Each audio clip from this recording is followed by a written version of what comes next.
Dia pernah berjanji akan menikahiku. Tapi ketika dia kembali, aku sudah menjadi istri orang lain.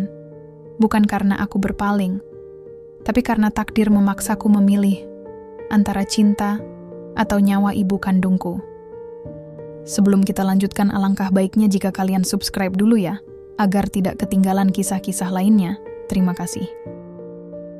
Namaku Rani, usiaku 23 tahun, aku anak tunggal dari seorang ibu yang seumur hidupnya tak pernah mengenal istirahat. Sejak ayah meninggal 7 tahun lalu karena kecelakaan kerja di pabrik, ibu jadi tulang punggung keluarga. Kami bertahan dari hasil warung kecil yang tak seberapa. Tapi bagiku, ibu adalah pahlawan, perempuan paling kuat yang pernah aku kenal. Namun hari itu, aku melihatnya terbaring lemah di ranjang rumah sakit, dengan selang infus di tangan dan oksigen menempel di hidungnya. Jantung ibu kambuh lagi, kata dokter. Kali ini kondisinya parah, harus segera dioperasi. Tapi operasi itu, biayanya 25 juta rupiah, angka yang bagiku terdengar seperti surga, terlalu jauh, terlalu tinggi untuk digapai. Setiap malam aku menangis di belakang warung, menatap ke langit dan bertanya pada Tuhan, apa tidak ada jalan lain? Apa aku harus kehilangan ibu juga seperti kehilangan ayah dulu? Aku bekerja sebagai penjaga kasir di minimarket. Gajiku hanya cukup untuk bayar listrik, beras, dan sedikit kebutuhan harian. Tak ada tabungan, tak ada asuransi, tak ada siapapun yang bisa kutumpu. Kupikir, aku sudah siap kehilangan segalanya. Tapi ternyata tidak. Ketika melihat ibu terbatuk lemah, aku merasa nyawaku ikut lepas sedikit demi sedikit. Aku tidak bisa kehilangan dia, tidak sekarang. Sampai suatu siang yang panas, seseorang datang ke rumah. Laki-laki berusia sekitar 40-an. Penampilannya rapi, wajahnya tenang, dengan suara dalam yang langsung mengingatkanku pada sosok ayah. Namanya Fajar. Dia bilang, dia adalah sahabat lama ayah. Mereka pernah sama-sama kerja di pabrik yang sama. Lalu Fajar keluar dan merintis usaha sendiri. Kini ia sukses, katanya, dan sedang menjalankan beberapa bisnis kontraktor di luar kota. Aku ingat samar-samar nama itu. Fajar. Dulu ayah sering menyebutnya. Tapi setelah ayah meninggal, dia tak pernah muncul. Maaf, aku baru datang. Aku baru tahu kabar ibu kamu dari teman lama kami, katanya pelan. Aku hanya diam. Mataku bengkak. Hati dan pikiranku sudah terlalu sesak untuk menerima tamu. Tapi kemudian dia berkata, aku bisa bantu biaya operasi ibumu, Rani. Tapi, ada satu hal yang perlu kamu tahu lebih dulu. Jantungku berdegup kencang, antara harapan dan ketakutan. Fajar menarik napas panjang, lalu berkata dengan suara berat, dulu sebelum ayahmu meninggal, dia pernah bilang padaku, kalau nanti kamu sudah dewasa dan aku belum menikah, dia ingin kamu hidup bersama orang yang dia percaya. Dan orang itu adalah aku. Dunia seketika hening. Waktu seperti berhenti. Aku menatap wajah Fajar. Matanya tidak licik, tapi aku tak bisa menutupi rasa kaget dan syokku. Maksud Bapak, menikah? Dia mengangguk pelan. Aku tahu ini berat, tapi aku juga tidak akan memaksamu. Kalau kamu tidak mau, aku akan tetap bantu sebisanya. Tapi jika kamu bersedia, aku akan anggap ini amanah dari sahabatku yang sudah tiada. Aku terdiam, air mataku jatuh tanpa bisa kutahan. Aku masih mencintai Raihan, lelaki sederhana yang dulu berjanji akan menikahiku. Tapi sejak ibu sakit, Raihan menghilang. Pesan terakhirnya hanya berkata, aku pergi sebentar untuk cari biaya. Tunggu aku. Setelah itu, sunyi. Tak ada kabar, tak ada tanda-tanda, dan kini, ibu terbaring di ambang maut. Sementara aku harus memilih cinta atau hidup ibu. Malam itu aku duduk di samping ranjang ibu. Tanganku menggenggam tangannya yang dingin. Ibu tersenyum tipis, lalu berkata pelan, Nak, jangan pikirkan ibu. Ibu nggak apa-apa ya. Jangan sampai kamu korbankan hidupmu. Kalimat itu yang justru menghancurkan hatiku. Aku ingin berteriak, Aku ingin bilang, kenapa dunia sekejam ini? Tapi bibirku hanya sanggup berbisik, "Ibu, aku akan lakukan apapun, asal ibu sembuh." Keesokan harinya, aku menatap langit pagi yang abu-abu, lalu kutarik napas panjang, dan mengucapkan kalimat yang tak pernah kubayangkan akan keluar dari mulutku. "Saya bersedia, Pak. Saya akan menikah dengan Bapak." Hari itu seharusnya menjadi hari bahagia. Hari ketika seorang perempuan memakai gaun putih dan mengukir senyum di pelaminan. Tapi tidak denganku. Aku berdiri di depan cermin, mengenakan kebaya putih sederhana, tanpa riasan berlebihan, tanpa rona bahagia di wajahku. Di balik cermin itu, aku melihat seorang gadis yang terlihat seperti pengantin, tapi hatinya kosong. Ibu duduk di kursi roda di sisi ruangan. Meski wajahnya pucat dan tubuhnya masih lemah, senyumnya tak pernah lepas. Itu satu-satunya alasan aku masih sanggup berdiri hari ini. "Cantik banget anak ibu," katanya pelan. Air matanya menetes. Tapi aku tahu, itu bukan hanya air mata bahagia. Ada rasa bersalah di matanya, dan aku ingin sekali memeluknya. Lalu bilang, "Semua tidak apa-apa, Bu." Tapi kenyataannya, tidak semuanya baik-baik saja. Pernikahan itu berlangsung sederhana. Hanya dihadiri keluarga jauh dan beberapa tetangga. Tak ada pesta besar, tak ada pelaminan mewah. Dan yang paling menyesakkan, tak ada Reyhan di sana. Fajar berdiri di sampingku dengan tenang. Wajahnya bersih, senyumnya tenang. Ia tidak terlihat seperti pria yang sedang menikahi gadis yang jauh lebih muda darinya. Ia seperti seorang sahabat lama yang baru pulang dari perjalanan panjang.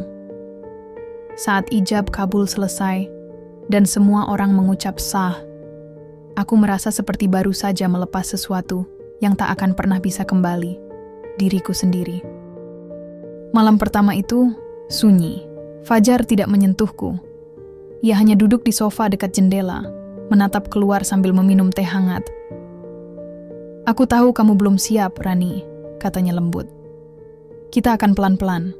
Aku tidak akan memaksa." Aku hanya mengangguk pelan dari atas ranjang.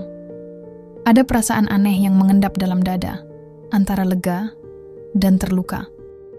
Hari-hari berikutnya berjalan seperti mimpi yang terlalu nyata. Aku kini tinggal di rumah besar milik Fajar di pinggiran kota. Rumah itu bersih, tenang, dan lengkap. Tapi anehnya, aku merasa lebih kesepian di sana daripada di rumah kecilku dulu. Fajar tidak pernah memperlakukanku buruk. Ia justru terlalu baik. Ia selalu memastikan aku nyaman, selalu pulang tepat waktu, bahkan menyiapkan sarapan untukku sesekali. Tapi semua itu justru membuatku makin hancur. Karena aku tahu, aku tak bisa membalas perasaannya. Setiap malam, aku duduk di tepi ranjang dan menatap layar ponselku. Kontak Reyhan masih tersimpan. Namanya masih ada, dengan foto profil yang tak pernah berubah. Senyuman sederhana di bawah pohon mangga di desa kami dulu. Aku mengetik pesan, lalu menghapusnya. Mengetik lagi. Menghapus lagi. Aku ingin bertanya, "Kamu di mana, Reyhan?" Tapi aku takut mendengar jawabannya. Atau lebih tepatnya, takut tak mendapat jawaban sama sekali. Kenangan bersamanya datang bertubi-tubi, suara motornya yang berderu saat menjemputku pulang kerja. Tangan hangatnya saat menggandengku di pasar malam. Janji-janji yang pernah ia ucapkan di tepi sawah, bahwa dia akan kerja keras agar bisa melamarku suatu hari nanti. Tapi semua itu hanya tinggal cerita. Suatu malam, Fajar menatapku dari seberang meja makan. "Rani," katanya pelan. Aku mengangkat kepala, berusaha terlihat sopan. "Aku tahu kamu belum mencintaiku, dan mungkin tidak akan pernah. Tapi, aku harap kamu tidak merasa terpenjara." Aku tercekat. Perkataannya menamparku lebih dari apapun. Aku cuma belum terbiasa." Jawabku gugup. Dia tersenyum kecil. "Aku nggak akan minta kamu mencintaiku, Rani. Aku hanya ingin kamu hidup tenang. Kalau suatu saat kamu ingin pergi, aku akan izinkan." Mataku panas, Kenapa dia harus sebaik ini? Kenapa aku yang berdosa? Tapi dia yang paling mengerti. Malam itu, untuk pertama kalinya, aku menangis tanpa suara, sambil berdoa diam-diam agar Tuhan memberiku kekuatan. Karena aku merasa hidup dalam dua ruang yang saling bertolak belakang. Di satu sisi, aku punya suami yang baik, rumah yang layak, dan kehidupan yang lebih tenang. Tapi di sisi lain, hatiku terlanjur tertinggal di masa lalu, bersama lelaki yang tak pernah benar-benar pergi dari pikiranku. Hari berganti minggu, ibu mulai pulih perlahan. Setiap kali menatapnya tersenyum saat kami datang menjenguk, aku merasa sedikit tenang. Setidaknya, pengorbananku tidak sia-sia. Tapi saat aku kembali ke kamar dan membuka lemari, aku menemukan sesuatu yang membuat dadaku sesak. Syal biru tua, hadiah dari Reyhan yang dulu kubuang karena marah. Ternyata ibu menyimpannya diam-diam. Dan kini benda itu kembali ke tanganku, membawa kenangan yang belum tuntas. Aku menatap syal itu lama, dan tanpa sadar, aku berbisik pelan. Reyhan, kamu di mana sekarang? Hidupku perlahan mulai tenang. Setidaknya, dari luar terlihat begitu. Aku bangun pagi, menyeduh teh, merapikan rumah, lalu duduk di ruang tamu menanti suami pulang kerja. Orang-orang mungkin mengira aku istri bahagia, punya rumah besar, suami yang baik, dan ibu yang mulai pulih. Tapi di dalam dada, masih ada ruang kosong yang belum bisa kuhuni, ruangan bernama kenangan. Kenangan akan seseorang yang pernah menjanjikan dunia padaku, lalu pergi meninggalkan sunyi. Hingga suatu sore, hujan turun pelan-pelan, menghapus debu dari dedaunan halaman. Aku berdiri di balik jendela, sambil menggenggam cangkir teh. Ketika ku dengar suara motor berhenti di depan pagar, aku mengintip perlahan, dan di sanalah dia. Reyhan. Tubuhku membeku. Tanganku refleks melepas cangkir yang pecah di lantai. Aku nyaris tak percaya. Dia berdiri di balik gerimis, mengenakan jaket lusuh, wajahnya lebih kurus, tapi tatapan matanya masih sama. Tatapan lelaki yang dulu kucintai sepenuh hati. Aku buru-buru keluar. Kakiku gemetar, dan saat aku berdiri di hadapannya, hanya satu kata yang keluar. Kenapa? Sekarang? Ia menatapku dalam-dalam, lalu suara itu akhirnya keluar, serak, gemetar. Aku pulang, Rani. Aku pulang buat kamu. Dadaku terasa sesak. Reyhan menjelaskan semuanya. Ia bekerja di Kalimantan, masuk proyek bangunan di daerah pedalaman. Tak ada sinyal. Tak ada akses komunikasi. Ia mengirim surat lewat teman, tapi tak ada balasan. Ia menabung bertahun-tahun, berharap bisa pulang dan membawa cincin untukku. Tapi saat pulang, ia menemukan rumahku kosong. Dan ketika bertanya ke tetangga, mereka bilang, aku sudah menikah. Wajah Reyhan berubah pucat saat mengucap kata menikah. Ia menggenggam pundakku. Apa benar, Ran? Kamu udah nikah sama orang lain? Aku mengangguk pelan. Air mataku jatuh, tak bisa kutahan. Aku terpaksa. Ibu sakit, Rey. Aku gak punya pilihan. Reyhan mundur selangkah. Tatapannya hancur. Seperti seseorang yang baru saja kehilangan segalanya dalam sekali embusan angin. Kenapa kamu gak tunggu aku sedikit lagi, Ran?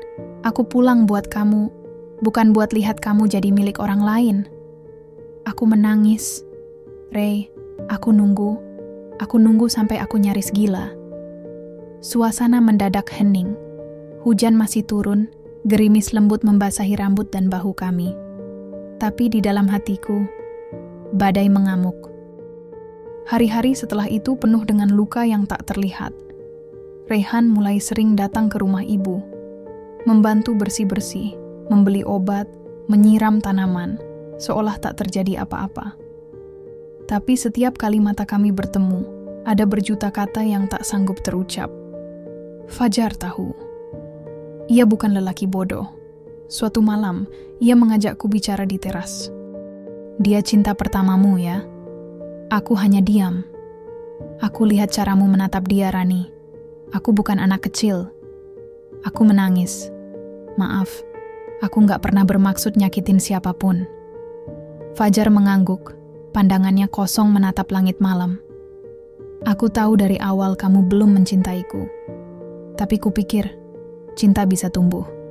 Tapi ternyata, bekas luka itu masih terlalu dalam. Ia menarik napas panjang. Kalau kamu masih ingin pergi, aku akan lepaskan. Jantungku mencelos. Aku tak tahu mana yang lebih menyakitkan. Ditinggalkan atau diberi izin untuk pergi. Keesokan harinya, Raihan menemuiku di warung ibu. Ia duduk di depan, dengan mata sembab dan tangan yang tak berhenti menggenggam gelas plastik kosong. Rani, kita bisa mulai dari awal. Kamu masih bisa keluar dari rumah itu. Kita bisa nikah beneran, jadiin semua ini cuma masa lalu. Aku akan terima kamu apa adanya. Hatiku goyah.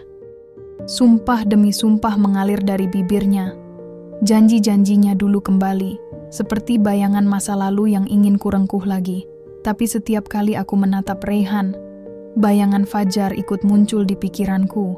Senyumnya yang tenang, kesabarannya yang tulus, sikapnya yang tak pernah memaksaku mencintainya. Aku terjebak antara cinta yang menungguku kembali dan suami yang tak pernah menuntut apa-apa, tapi selalu ada. Malam itu aku berdiri di depan cermin, menatap diriku sendiri. Aku bukan lagi Rani yang dulu. Aku bukan gadis polos yang hanya tahu cinta dan janji manis. Aku kini istri dari seseorang. Dan aku tahu, apapun keputusanku nanti, akan menghancurkan salah satu hati yang benar-benar mencintaiku. Sejak Raihan kembali, hidupku terasa seperti benang kusut. Setiap langkah yang kuambil terasa salah. Setiap keputusan yang ingin kubuat menyakiti seseorang. Aku tidak ingin menyakiti Raihan, cinta pertamaku. Tapi aku juga tidak sanggup melukai Fajar, suamiku. Dia terlalu baik, terlalu tulus, dan itu justru membuatku semakin hancur. Suatu sore, aku duduk berdua dengan Fajar di ruang makan. Hujan kembali turun. Seolah langit tahu bahwa hatiku pun sedang tergenang. Fajar meletakkan cangkir tehnya. Wajahnya tenang, seperti biasa. Tapi matanya menahan sesuatu yang tak dia ucapkan. Rani, katanya pelan.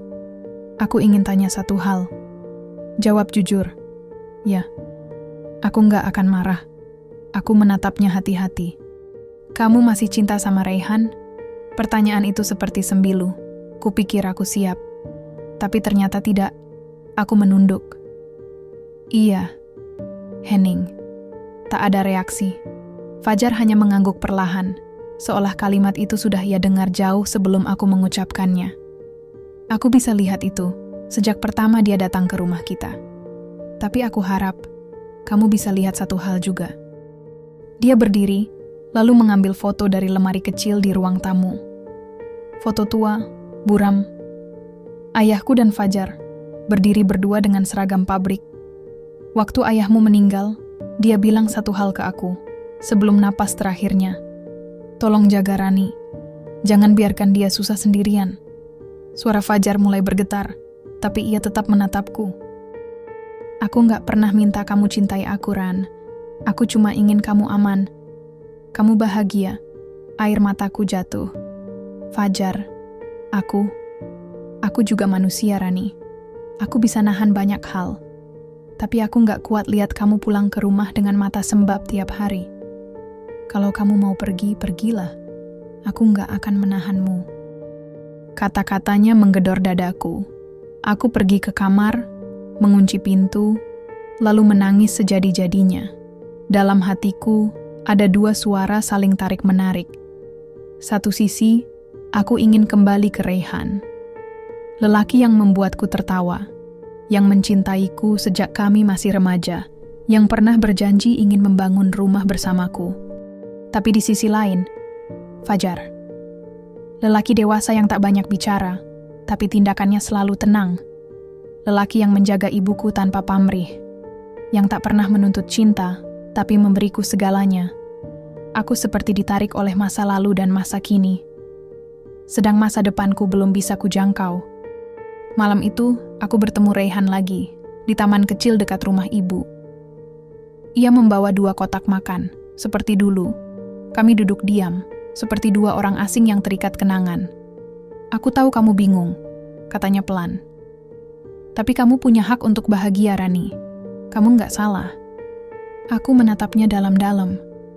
"Aku pengen sama kamu, Ray. Tapi hidup ini nggak sesederhana itu. Ada orang lain yang akan terluka. Dan dia nggak pantas diperlakukan kayak gitu. Lalu kamu mau terus bertahan di pernikahan yang nggak kamu inginkan?" Aku menggigit bibir. Fajar nggak pernah maksa. Tapi dia sabar. Dan aku mulai merasa utuh di sisinya. Bukan karena cinta yang sama seperti dulu, tapi karena tenang. Karena dihargai, Raihan terdiam. Wajahnya kosong. Matanya sayu. "Aku terlambat ya." Aku mengangguk, nyaris tak sanggup berkata. "Kalau waktu bisa diulang," katanya lirih. Aku potong. "Tapi waktu nggak bisa, Ray. Dan kita nggak bisa terus hidup dalam seandainya." Setelah malam itu, aku tahu apa yang harus kulakukan. Aku pulang. Keesokan harinya, aku membuat sarapan. Kupakai baju terbaikku. Dan duduk menunggu Fajar pulang dari pasar. Saat dia datang, aku berdiri di ambang pintu. Menatapnya dalam. "Fajar." Dia menoleh. Aku tersenyum. Untuk pertama kalinya. Bukan karena pura-pura, tapi karena hati yang perlahan belajar menerima. "Terima kasih udah sabar. Terima kasih udah gak pernah maksa aku jadi istri sempurna. Tapi mulai hari ini, izinkan aku mencoba." Fajar diam sejenak, lalu matanya berkaca-kaca. Kita tidak saling berpelukan. Tidak ada pelukan dramatis atau tangisan keras. Hanya 2 manusia yang sama-sama terluka, tapi memilih untuk tetap tinggal dan menyembuhkan luka itu bersama. Sudah 3 bulan berlalu sejak hari itu. Hari di mana aku, dengan segenap sisa keberanian dalam diri, memilih untuk tinggal.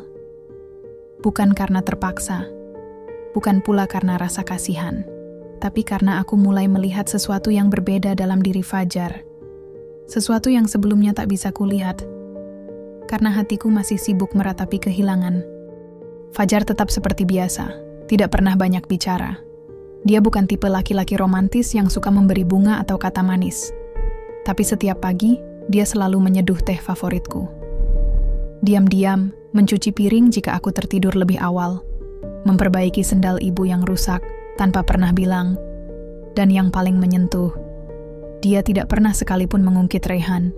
Tidak juga menunjukkan cemburu atau marah. Bahkan saat dia tahu Raihan benar-benar pergi meninggalkan kota setelah pertemuan terakhir kami, dia hanya diam, seolah dia sudah tahu bahwa cinta yang bertahan, bukan yang paling keras berteriak, tapi yang paling tenang menunggu. Aku mulai menulis ulang hari-hariku, bukan sebagai wanita yang gagal mencintai, tapi sebagai wanita yang berani belajar mencintai dari awal. Fajar tidak pernah menuntutku menjadi istri yang sempurna. Dia hanya memintaku untuk jujur, dan tetap ada, dan aku melakukannya, pelan-pelan. Kusisihkan semua kenangan lama. Kumasukkan syal Raihan ke dalam kotak kecil dan kusimpan di lemari paling bawah. Bukan untuk melupakan, tapi untuk mengikhlaskan. Karena aku tahu, cinta pertama tak akan pernah benar-benar hilang. Tapi cinta sejati adalah yang tetap tinggal, bahkan saat semuanya terasa salah. Suatu pagi, kami duduk di teras, menikmati semangkuk bubur ayam. Ibu tertawa di dalam, menonton sinetron pagi. Burung-burung di atap rumah bernyanyi riang, dan aku, untuk pertama kalinya merasa damai. "Ran," kata Fajar, memecah keheningan. Aku menoleh. "Iya, kalau waktu bisa diulang, kamu akan tetap pilih menikah denganku." Aku terdiam. Pertanyaan itu menghantamku seperti angin yang tiba-tiba dingin. Tapi kali ini, aku tidak butuh waktu lama untuk menjawab. Mungkin kalau waktu diulang, aku akan pilih jalan berbeda. Tapi kalau semua itu tidak terjadi, aku nggak akan pernah tahu bahwa cinta bisa tumbuh dari luka yang sama-sama kita sembuhkan. Fajar tersenyum, tidak lebay, tidak dramatis, hanya senyum tulus. Dan jujur, itu jauh lebih indah dari semua puisi cinta yang pernah kubaca. Malamnya, aku menulis di buku harian kecil yang dulu sering kutulis diam-diam sejak SMA. Hari ini aku tidak lagi merindukan Raihan seperti dulu. Bukan karena aku lupa, tapi karena hatiku sudah punya tempat baru untuk pulang. Cinta ternyata bukan hanya tentang detak jantung yang berdebar kencang. Kadang cinta adalah ketika kau merasa tenang duduk di samping seseorang dan merasa cukup hanya dengan diam. Dan begitulah, aku menyadari bahwa hidup tidak selalu memberi apa yang kita mau, tapi ia akan memberikan apa yang kita butuh. Termasuk seseorang yang mungkin tak pernah kita cintai sejak awal, tapi ternyata dialah yang paling bisa kita percaya untuk menggenggam hati kita selamanya.